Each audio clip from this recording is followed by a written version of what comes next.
Ketemu lagi bersama aku Rensa. Jadi udah lama banget aku nggak buat video di YouTube karena emang ada banyak banget project di akhir ini.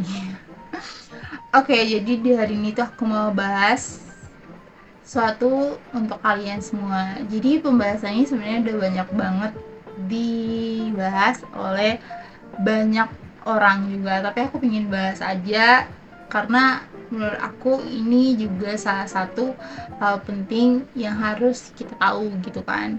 Aku tahu, kalian juga tahu gitu. Nah, ada banyak kebiasaan-kebiasaan kita yang kita lakukan menurut kita itu sederhana, ternyata itu merupakan hal-hal yang bisa menyebabkan kita sampai terjadi gangguan kesehatan salah satunya. Dan salah satu dampak lagi kebiasaan itu yang aku mau bahas sekarang, yaitu kebiasaan kita ketika, aku nanya dulu deh, kalian sering nggak kalau makan nasi terus ditambah dengan es teh manis? Es teh manis biasa kan kita kan sering kayak gitu, bukan saja di warung atau di restoran, di rumah juga kita melakukan hal yang sama, makan nasi, apalagi nasi goreng ditambah dengan es teh manis. Itu enak banget, emang itu enak. Atau kita makan nasi terus ditambah dengan mie instan. Apalagi ada juga yang makan mie instannya dua terus makan nasi lagi. Nah, aku tuh mau apa sih ngomong sama kalian, ini kebiasaan yang kita anggap itu sederhana banget kan, itu kan sederhana yang biasa kita lakukan gitu kan, makan nasi es teh manis, yang penting kita kenyang gitu kan. Padahal lama kelamaan kita tuh lagi menginvestasi kadar gula darah kita dalam tubuh kita dalam tubuh kita. Dari itu aku pengen bahas tentang diabetes mellitus. Kalian pasti udah tahu dan gak mungkin kalian gak tahu tentang penyakit ini, karena penyakit ini juga salah satu penyakit yang sangat rentan banget dan menjadi penyakit yang masih menjadi permasalahan utama, bukan utama juga sih, maksudnya dalam peringkat penyakit yang cukup berat bagi warga Indonesia gitulah. Jadi penyakit diabetes ini, aku intro dulu ya. Penyakit diabetes ini merupakan salah satu penyakit regeneratif yang terjadi ketika kadar gula darah kita manusia itu di atas normal. Jadi dia meningkat di atas normal sehingga kita akan menyebabkan sehingga kita dapat mengalami penyakit yang disebut diabetes mellitus. Diabetes mellitus itu terbagi atas dua, guys. Jadi ada diabetes tipe 1, diabetes tipe 2. Ada juga diabetes aku lupa namanya, tapi itu diabetes, pokoknya dia itu diabetesnya tuh sementara doang. Tapi nanti aku bahas, kalau kalian mau aku bahas tentang itu, aku juga lupa namanya apa, tapi yang pasti dia itu diabetes terjadi sementara dan biasanya terjadi pada ibu hamil gitu. Tapi bahaya juga, guys, gitu loh. Nah, aku bahas satu-satu dulu ya. Jadi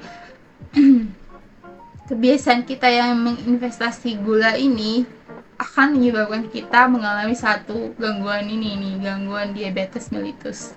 Diabetes mellitus ini terbagi atas dua, tadi aku udah katakan kan, tipe 1 sama tipe 2. Nah, tipe 1 itu adalah diabetes atau diabetes mellitus yang dimana tubuh kita ini, jadi tubuh kita ini biasanya gula yang masuk dalam tubuh kita biasanya itu nanti dibantu oleh namanya satu hormon, yaitu hormon insulin. Nah, hormon insulin ini terdapat di pankreas, di belakangnya lambung. Nah, hormon ini tuh yang berperan penting dalam proses reduksi atau pokoknya dalam istilahnya yang lebih sederhana apa sih, pokoknya untuk memperpecah-pecahkan gitulah, pokoknya ini seperti itu, merubah si gula menjadi ATP. ATP ini apa? ATP ini adalah energi. Nah, energi ini yang kita pakai untuk kita beraktivitas. Jadi kalau seandainya kita makannya gula, terus minumnya juga gula, dan kita kerjanya cuma tidur, kita nggak punya aktivitas berat seperti mungkin ya jalan, terus atau kita olahraga gitu kan, kita juga malas olahraga. Nah ini tuh apa ya, ATP kita atau energi kita tuh nggak bisa keluar gitu, jadi dia tetap tinggal, kita tetap konsumsi gula, lama kelamaan akan menjadikan kita mengidap diabetes. Nah, balik lagi ke diabetes tipe 1. Diabetes tipe 1 ini dimana hormon insulin yang ada dalam tubuh kita itu udah nggak bisa diproduksi lagi sama si pankreas. Jadi seperti sistem imun dalam tubuh kita itu udah autoimun gitu loh. Jadi dia tuh sebenarnya sistem imun kita harusnya tuh menghancurkan atau merusak atau apa gitu ya, atau merusak virus atau kuman penyakit yang harusnya tugasnya seperti itu, dia salah sasaran gitu loh. Sasarannya itu salah satunya ya insulin, hormon yang sebenarnya dibutuhkan oleh tubuh kita untuk memecahkan gula gitu kan, mengubah gula menjadi ATP. Nah karena hal inilah, karena autoimunnya tubuh kita, akhirnya kita nggak bisa memproduksi lagi insulin yang dibutuhkan oleh tubuh kita ini. Akhirnya kita mengalami yang dinamakan diabetes tipe 1. Tipe 1 gitulah. Ya gitu ya guys. Lalu ada juga tipe 2. Nah, tipe 2 ini tubuh kita tuh sebenarnya masih ada insulinnya, tapi dalam jumlah yang sedikit. Dan susah untuk mengakumulasi jumlah gula yang masuk dalam tubuh kita. Kalau kita punya pola kebiasaan makan yang tadi aku bilang tuh, ya makan gula terus minum gula juga gitu kan. Jadi gitu ya guys, ternyata gitulah sistemnya kayak gitu secara umumnya. Semoga aja ini membantu kalian. Dan apa sih aku mau bilang, diabetes itu silent killer. Jadi kita tuh nggak tahu kalau kita itu diabetes, kalau kita nggak punya gejala-gejala, kita nggak tahu ada banyak gejala diabetes sebenarnya, tapi itu nggak mengidentifikasi, maksudnya nggak fix lo diabetes, nggak. Tapi kita harus mengecek langsung ke dokter supaya kita tahu kadar gula darah kita tuh berapa dalam tubuh gitu ya.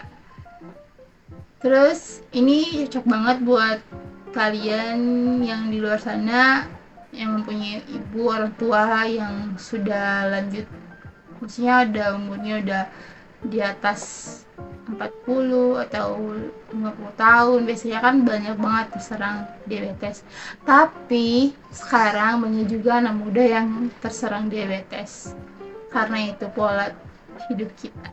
Jadi sebenarnya semua penyakit itu karena pola hidup kita nggak sih? Nggak semua sih, tapi maksudnya kebanyakan gitu lah. Jadi gitu aja ya guys, semoga video ini bermanfaat. Kalau kalian suka, tolong di like dan di komen aku bahas apa lagi tentang kesehatan yang aku bisa aja secara umum, supaya kalian, aku juga punya pengetahuan, kalian juga punya pengetahuan. Oke, bye bye, itu aja dari aku, Rensa. See you next time.